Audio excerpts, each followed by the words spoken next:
Hello बच्चों, क्या हालचाल। फिजिक्स टच परिवार में आप सबका स्वागत है। तो आज हमारा एक नया चैप्टर स्टार्ट होने वाला है क्लास 12th के लिए, चैप्टर नंबर 4, जिसको आप सब कहते हो क्या, मैग्नेटिज्म। क्या नाम है चैप्टर का? मैग्नेटिज्म। लेकिन एनसीईआरटी में उस चैप्टर का नाम आपके दिया गया है मूविंग चार्ज एंड मैग्नेटिज्म। क्या दिया गया है? मूविंग चार्ज एंड मैग्नेटिज्म के नाम से इस चैप्टर को आपके एनसीईआरटी में दिया गया है। तो चैप्टर नंबर 3 हम लोगों ने कंप्लीट कर लिया था। आज हम लोग पढ़ेंगे मूविंग चार्ज एंड मैग्नेटिज्म के बारे में। आप लोग मैग्नेट जानते ही हैं, बस वहीं से हमारा ये कॉन्सेप्ट बनता है ना, कि जब किसी भी चार्ज कैरिंग वायर में इलेक्ट्रिक करंट बहती है तो वहां पर क्या आती है, मैग्नेटिक फील्ड भी जनरेट हो जाती है। ये बात ऑस्टेड साहब ने बताया था। तो उसी पे पूरा हमारा एक चैप्टर है, चैप्टर नंबर 4 मैग्नेटिज्म पे। आइए आज पढ़ते हैं। तो चैप्टर का नाम डाल लीजिए, चैप्टर नंबर 4, चैप्टर 4। क्या नाम है चैप्टर का? Moving charge and magnetism.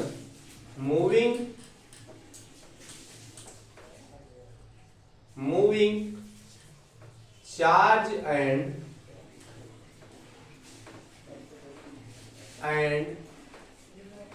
Magnetism.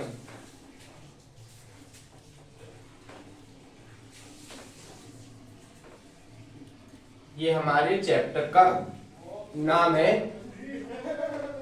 Class 12।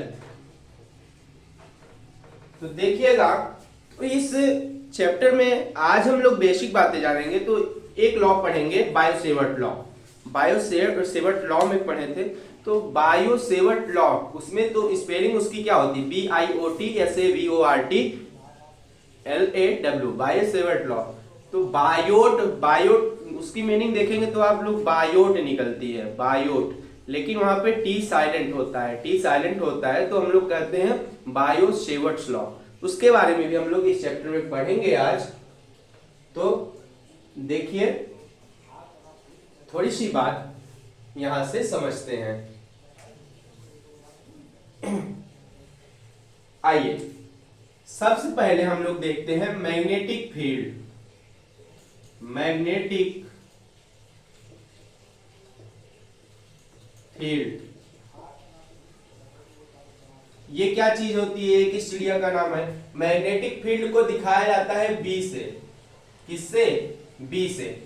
जिस प्रकार हम लोगों ने इलेक्ट्रिक फील्ड को पढ़े थे, याद करिए, अगर आप लोग उस वीडियो को देखे होंगे हमारे इलेक्ट्रिक, जहां पे हम लोग इलेक्ट्रोस्टैटिक पढ़ रहे थे, उसमें हमने आपको इलेक्ट्रिक फील्ड के बारे में बताया था। अब यहाँ इस चैप्टर में हम लोग मैग्नेटिक फील्ड के बारे में पढ़ेंगे। तो इलेक्ट्रिक फील्ड क्या थी बच्चा? उसको ई से दिखाया जा रहा था। किसको? इलेक्ट्रिक फील्ड को ई से दिखाया जा रहा था। और मैग्नेटिक फील्ड को किससे दिखाएंगे?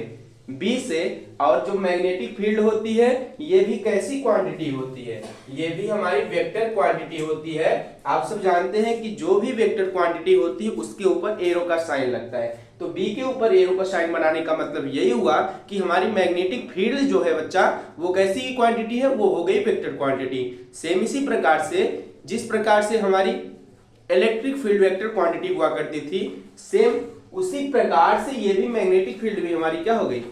क्या हो गई? Vector quantity. तो समझिए मैग्नेटिक फील्ड कैसे एज्यूम किया जाता है। सिर्फ ये एज्यूम किया जाता है, आपको दिखाई नहीं देती है, तो ये बस इमेजिन किया जाता है। तो देखिएगा, मैग्नेटिक फील्ड कैपिटल बी से दिखाया जाता है। तो समझिए कि हमारे पास अगर कोई एक करंट कैरिंग वायर है, ये क्या है? ये है करंट कैरिंग वायर। इसमें क्या बह रही है? इलेक्ट्रिक करंट बह रही है। इलेक्ट्रिक करंट बह रही है। करंट कैरिंग वायर, ये है हमारी करंट कैरिंग वायर, जिसमें क्या बह रही है? इलेक्ट्रिक करंट बह रही है। मान लिए कि इसमें आई एम्पियर की इलेक्ट्रिक करंट क्या कर रही है? फ्लो कर रही है।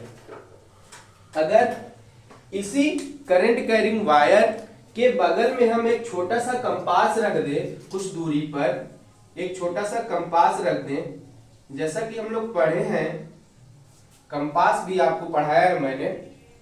तो कंपास, मैग्नेटिक कंपास, ये कंपास कैसा है? मैग्नेटिक कंपास ना। अगर कोई करंट कैरिंग वायर है, उसमें इलेक्ट्रिक करंट बह रही है, अगर उसके बगल में मैग्नेटिक कंपास हम लाके रख देते हैं, तो ये जो मैग्नेटिक कंपास होता है, इसमें कुछ क्या होते हैं, डिस्टरबेंस आने लगते हैं। डिस्टर्बेंस आने लगता है, ये क्या होते हैं, डिफ्लेक्ट होने लगते हैं, इधर उधर भागने लगते हैं। क्या होगा, डिफ्लेक्ट होने लगेगा। क्या, ये हमारा इसका मैग्नेटिक कंपास जो है। अगर थोड़ी सी बात हम लोग यहीं पर और नोटिस करें, अगर इसी करंट कैरिंग वायर को क्या करें, हम लोग उल्टा कर दें ना, इसी करंट कैरिंग वायर को हम लोग उल्टा कर दें। यहां पर हमारी इलेक्ट्रिक करंट कैसी जा रही थी, ऊपर की ओर डायरेक्शन में, लेकिन अब यही हमारी करंट कैसे आए, नीचे आए।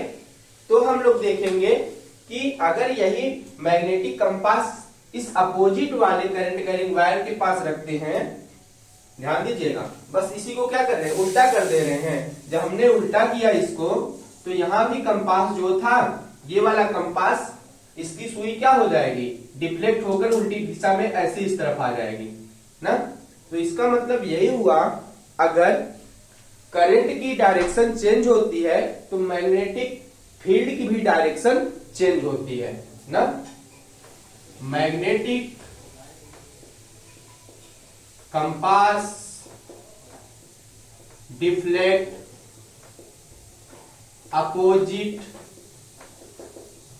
डायरेक्शन। समझ में आई? तो ये सिंपल सी बेसिक सी बात थी कि अगर करंट क्या है, उल्टी हो जाएगी, तो हमारा जो मैग्नेटिक फील्ड की डायरेक्शन होगी वो भी क्या हो जाएगी, उसके अपोजिट में हो जाएगी। तो थोड़ी सी अगर बात इसमें लिखना चाहे तो लिखिए, यही चीज जो हम लोगों ने किया अभी फिगर के माध्यम से, इसको एक लैंग्वेज में लिखिएगा। क्या, कि current carrying wire produces, current carrying wire produces, current carrying wire produces magnetic field around, magnetic field around, field around itself। तो current carrying wire produce magnetic field around itself. जो हमारी करंट कैरिंग वायर होती है, ऐसा कोई wire जिसमें current flow हो रही है, अगर उसमें करंट फ्लो हो रही है तो अपने चारों, वो क्या करती है, अपने आसपास वो मैग्नेटिक फील्ड भी प्रोड्यूस करती है, मैग्नेटिक फील्ड भी अपने चारों तरफ वो बनाती है बच्चा। ठीक, ये बात समझ में आई? आप लोगों ने देखा भी कि कैसे उसकी डायरेक्शन चेंज करने पर मैग्नेटिक कंपास में डिफ्लेक्ट आने लगे थे। तो current carrying wire produces magnetic field around itself. और ये कैसा होगा, ये सिर्फ हम लोगों ने ऑब्जर्व किया, इमेजिन किया। तो ये बात हमारी ऑब्जर्वेशन के लिए थी, आपको ये बातें दिखाई नहीं पड़ती हैं, बस आप लोग ऑब्जर्व ऐसा कर सकते हैं, ऑब्जर्वेशन के लिए। ठीक, अगर थोड़ी सी बात हम लोग और समझते हैं, इसको इरेज करिए, स्क्रीनशॉट लेना हो तो ले लीजिएगा।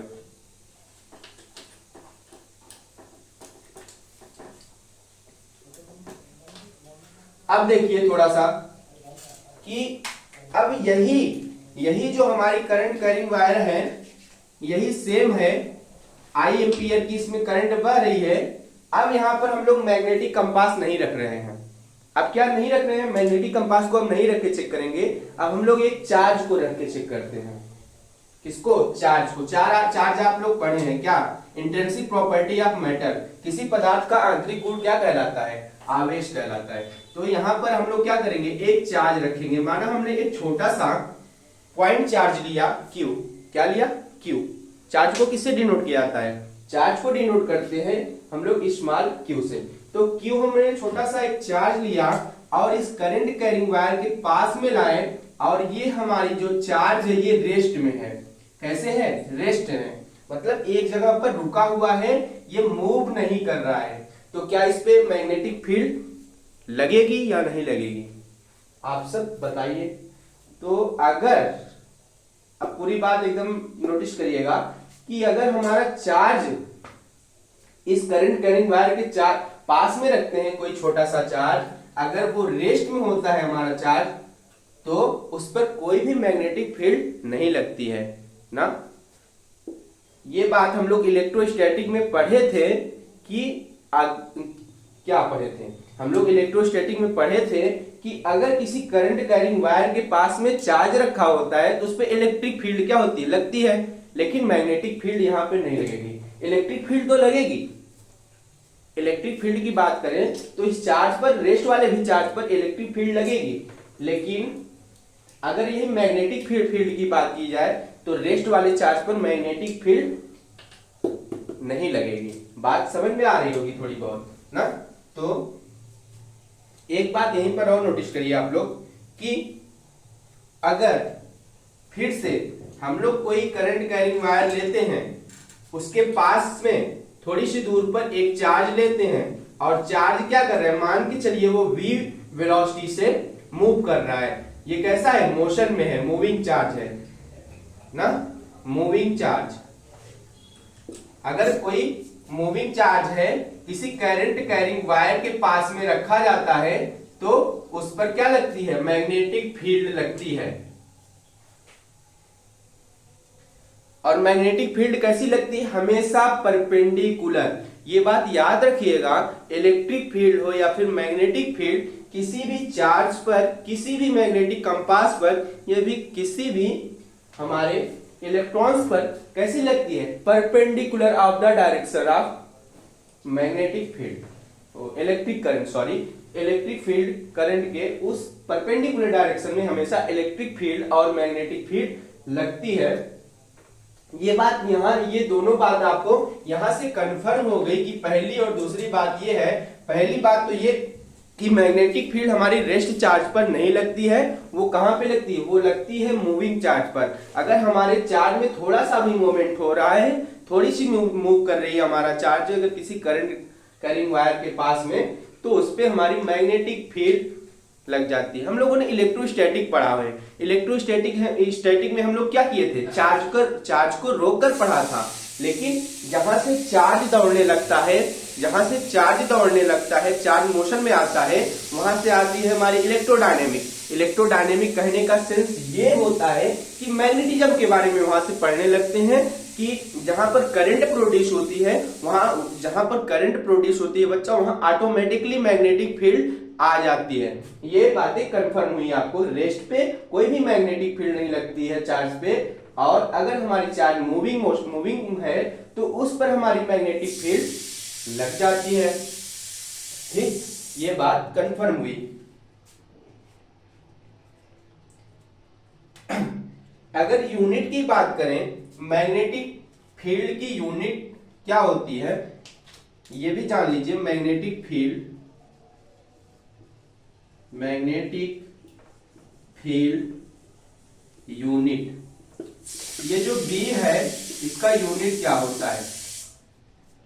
तो इसका यूनिट होता है न्यूटन पर एम्पियर मीटर। क्या? न्यूटन पर एम्पियर मीटर।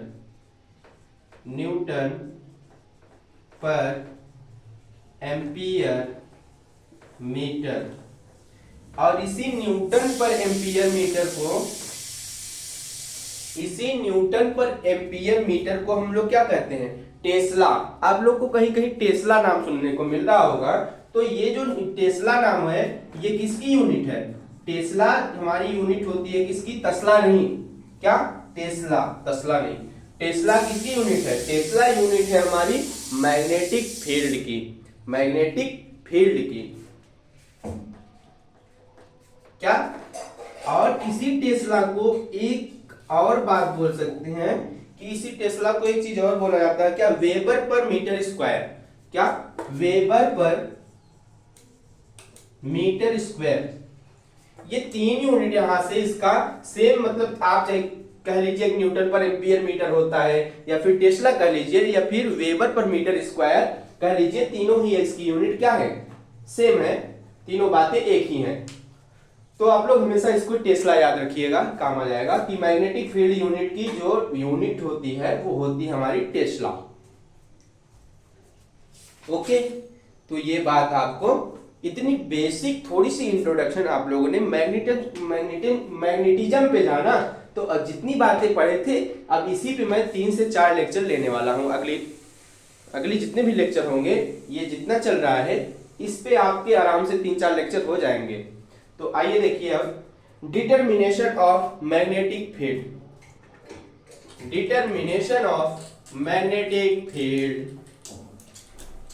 टन टन टन टन टन तारा चलती है क्या 9 से 12, सुना है तेरे चाहने वाले, आगे 10 पीछे 12।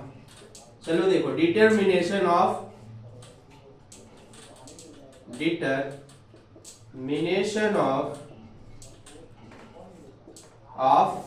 बी मतलब वही मैग्नेटिक फील्ड।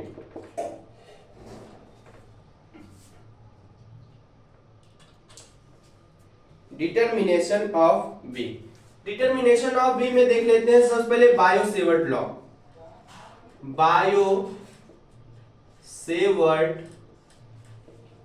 लॉ। आज हम लोग पढ़ लेते हैं बायो सेवर्ट लॉ के बारे में। ये आपके एग्जाम में बायो सेवर्ट लॉ देता है। तो देखिए बायो सेवर्ट लॉ क्या होता है। तो वही बात कि हम मान लेते हैं कि हमारे पास कोई क्या है, एक करंट कैरिंग वायर है जिसमें आई एम्पियर की इलेक्ट्रिक करंट बह रही है। हमारे पास कोई करंट कैरिंग वायर है और जिस वायर में आई एम्पियर की करंट क्या कर रही है, पास कर रही है। ये क्या है, करंट कैरिंग वायर ना, करंट कैरिंग वायर। और हमको इससे थोड़ी सी दूर पर, मान लीजिए P पॉइंट पर हमको मैग्नेटिक फील्ड ज्ञात करनी है। तो कैसे ज्ञात करेंगे, तो हम लोग पूरे तार की मदद से, इस पे तो मैग्नेटिक फील्ड नहीं निकाल सकते, तो बायो सेवर्ट ने ये बताया कि आप लोग ये जितनी लंबाई की, जितनी लेंथ है इस वायर की, उसमें से थोड़ा सा टुकड़ा काट लीजिए। थोड़ा सा टुकड़ा काट के मान चलिए हम लोगों ने इतनी लेंथ ले ली dl, उसका नाम, इतनी लेंथ छोटी सी ले ली है dl, इतना टुकड़ा ले लिए। अब इतने टुकड़े के कारण इस पर कितना मैग्नेटिक फील्ड आएगी ये निकाल के उन्होंने बताया, फिर उसको इंटीग्रेट करके पूरी वैल्यू उन्होंने बता दिया था। तो मान के चलिए यहां से यहां तक इसकी जो दूरी हुई P पॉइंट तक, ये r है, और यहां पर छोटा सा एंगल बन रहा है। छोटा सा एंगल क्या बन रहा है, थीटा। यहां पर छोटा सा एंगल थीटा बन रहा है। तो अब देखिएगा कि इस P पॉइंट पर इस dl लेंथ, छोटी सी dl लेंथ के कारण कितनी मैग्नेटिक फील्ड इस पे प्रोड्यूस होगी, आइए निकालते हैं। तो यही बात, यही चीजें बायो सेवर्ट ने निकाल के दिया। उसके बाद उन्होंने पूरे का इंटीग्रेशन करके टोटल लेंथ से कितनी मैग्नेटिक फील्ड इस P वाले पॉइंट पर जो बाहर की ओर है लग रही है, उन्होंने उसको निकाल के बताया। तो magnetic field due to dl intensity, यहाँ dl के कारण इस P पॉइंट पर कितनी मैग्नेटिक फील्ड इंटेंसिटी आएगी। इंटेंसिटी की ही बात करते हैं हम तो ना। इंटेंसिटी मतलब कितना उस पे मैग्नेटिक फील्ड लग रही है। Magnetic field intensity due to dl, ये dl length of wire,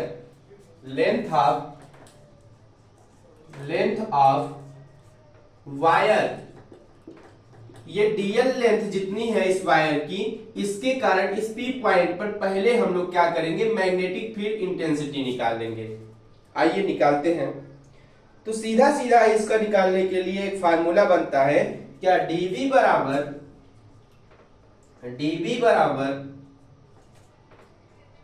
mu naught upon 4 pi I dl into r vector form में अपान में आर क्यूब, और ये इसके ऊपर वेक्टर होता है। आपको पता है मैग्नेटिक फील्ड अगर वेक्टर क्वांटिटी है तो उसके ऊपर एरो का साइन लगता है। ये है हमारी वेक्टर फॉर्म में dl लेंथ की मैग्नेटिक फील्ड इंटेंसिटी। अगर इसी को हम लोग स्केलर फॉर्म में करें तब क्या होगा, तो होगा dv बराबर म्यू नॉट अपान का 4 पाई इंटू आइडियल, यहां पर थीटा साइन थीटा बन रहा है ना, तो mu naught upon 4 pi ideal r sine theta, ideal r sine theta upon are square, sine theta upon r cube. Cube है, यहां से एक आर कैंसिल, बचेगा एक आर, तो dv बराबर म्यू नॉट अपान का 4 pi ideal sine theta upon are square. ये मिल जाएगा हमको कैसे, स्केलर फॉर्म में, स्केलर फॉर्म में, स्केलर फॉर्म। ठीक, अधिकतर आपको ये फार्मूला हर जगह देखने को मिलता होगा, कौन सा, dv equal to mu naught upon 4 pi ideal sine theta upon r square. ये है हमारी स्केलर फॉर्म में, और जहां पर छोटे से इंटीग्रेशन अगर क्वेश्चन में सीधा आपको dl इंटू आर करके दे दिया तो आपको वेक्टर फॉर्म वाला फार्मूला अप्लाई करना होगा, जो कि है हमारा dv equal to mu naught upon 4 pi dl into r upon r cube, सब वेक्टर फॉर्म में रहेंगे ना। ये होते हैं दो फार्मूले। अब इसको सीधा सीधा आप लोग याद रखिए, इसको निकालने का तरीका बुक में बताया गया है, बहुत ही ऐसे देखो बुक में ऐसे दिया गया है कि dl और r का क्या ले लेंगे, dl और r का मल्टीप्लीकेशन करेंगे जब, तो क्या आ जाएगा, वो आ जाएगा dl r sin theta, dl r sin theta, और क्या dv जो होता है किसके प्रोपोर्शनल होता है, dv डायरेक्टली प्रोपोर्शनल होता है i के, फिर बोलेगा dv directly proportional sin theta के, dv directly proportional sin theta के, और क्या कहेगा कि dv inversely proportional, dv inversely proportional 1 अपान उसकी दूरी के r स्क्वायर के, और dv डायरेक्टली प्रोपोर्शनल dl, ये बताता है। तो इस प्रकार से ये डेरिवेट करके बुक में निकाला गया है। तो सिंपल से हम लोग इतना ना करके क्या किए, सीधा सामान रख दिए हैं, वैल्यू रख दिए हैं, और ये दो फार्मूले हमारे निकल के आ गए। ठीक, तो यहां से जब आप प्रोपोर्शनलिटी का साइन हटाते हो, जैसे हम लोग कूलॉम्स लॉ में डायरेक्टली प्रोपोर्शनल का साइन हटाए थे तो क्या आई थी, परमिटिविटी आई थी, परमिटिविटी इन फ्री स्पेस, क्या एप्सिलॉन नॉट आया, क्या आया था 1/4 पाई एप्सिलॉन नॉट, क्या मिला था, एप्सिलॉन नॉट मिला था, वो कहलाया था हमारा परमिटिविटी। इलेक्ट्रोस्टैटिक में याद करिएगा कि जब कूलॉम्स लॉ पढ़े थे 1/4 pi epsilon not into q1 q2 upon r square, तो जो वहां पे क्या था म्यू एप्सिलॉन नॉट था, वो थी हमारी परमिटिविटी इन फ्री स्पेस, वही तो हमारा कांस्टेंट वैल्यू हुआ करता था। तो यहां से अगर हम लोग डायरेक्टली प्रोपोर्शनल का साइन हटाते हैं, इक्वल लगाते हैं, तो म्यू नॉट अपान 4 पाई आता है, और म्यू नॉट अपान 4 पाई की वैल्यू होती है 10⁻⁻7 टेस्ला। क्या होती है, तो म्यू नॉट अपान 4 पाई बराबर होता है 10⁻⁻7, इतना होता है। आप जहां पर म्यू नॉट अपॉन 4 पाई लिखा रहे वहां पर 10⁻⁻7 लिख सकते हैं, और ये जो क्या याद नहीं है, तो mu naught upon 4 pi equal to 10⁻7, ये होता है म्यू नॉट अपॉन 4 पाई। इसको क्या कहते हैं, जो कांस्टेंट वैल्यू है, वहां पर एप्सिलॉन नॉट को बोल रहे थे परमिटिविटी इन फ्री स्पेस, लेकिन यहां पर म्यू नॉट अपॉन 4 पाई को मैग्नेटिक फील्ड में बोलेंगे क्या, permeability, permeability of free space और medium, permeability bility of free space, permeability of free space और मीडियम, मीडियम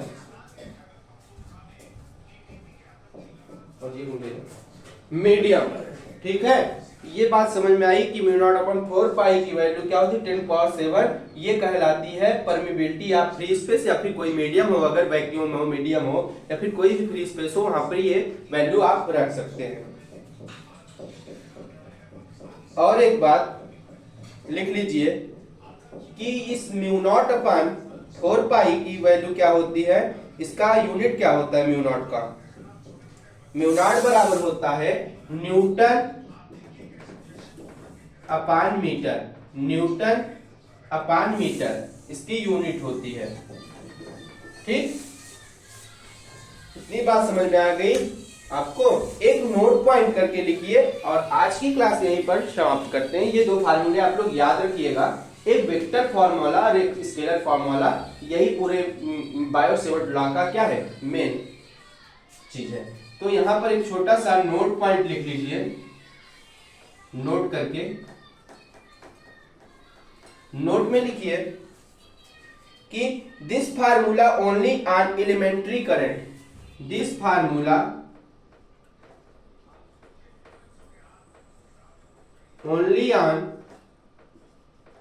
एलिमेंट्री करंट। तो ये जो फार्मूले हैं हमारे कहां पर अप्लाई होंगे, तो छोटे छोटे टुकड़े लेकर किसी भी करंट कैरिंग वायर को वहां पर अप्लाई करेंगे और तो बाद में क्या करेंगे, टोटल की वैल्यू क्या करेंगे उस हिसाब से निकाल लेंगे इंटीग्रेट वगैरह करके। तो इसको लिख लीजिए कि एलिमेंट्री मतलब छोटा सा टुकड़ा लिए थे डीएल लेंथ ना। तो यहां से ये बातें किसने बताया था, बायो-सेवर्ट साहब ने बताया था। तो उनके लॉ के माध्यम से ये बातें आपको कंफर्म हुई। दो फार्मूले हमको मिले, एक मिला dv equal to mu naught upon 4 pi into I DL vector DL into vector R upon R cube, दूसरा scalar formula dv equal to mu naught upon 4 pi ideal sine theta upon R square. दो फार्मूले हमको मिले और ये रहा इसका figure. इसको हम लोगों ने डेरिवेट किया और इसकी वैल्यू कितनी होती है म्यू नॉट अपॉन 4 पाई की 10 पावर -7। ये कहलाता है परमिबिलिटी या फ्री स्पेस और मीडियम। और म्यू नॉट का यूनिट क्या होता है, वो होता है न्यूटन पर मीटर, न्यूटन पर मीटर। ये बात हो गई डिटरमिनेशन ऑफ बी की। अब अगली कक्षा में हम लोग पढ़ेंगे डायरेक्शन ऑफ मैग्नेटिक फील्ड। अगली कक्षा में हम लोग पढ़ेंगे नेक्स्ट लेक्चर में मैग्नेटिक फील्ड की डायरेक्शन कैसे पता की जाती है। ये बातें हम लोग नेक्स्ट वीडियो में पढ़ेंगे और वहां पर कुछ अच्छे क्वेश्चन कर रहे होंगे, आईआईटी और नीट वगैरह लेवल के क्वेश्चन हम लोग उस लेक्चर में करेंगे इसी टॉपिक पर, मैग्नेटिक फील्ड पर। तब तक के लिए आप लोग अगर इस वीडियो को स्किप मत करिएगा, समझिएगा। थोड़ी थोड़ी बातें जहां आपको समझ नहीं आएंगी उसको वीडियो को पॉज करके रिवर्स करके फिर से देखिएगा, बातें समझ में आएंगी। आज के लिए बस इतना ही, मिलता हूं इसी जोश और जुनून के साथ नेक्स्ट लेक्चर में। तब तक के लिए जय हिंद।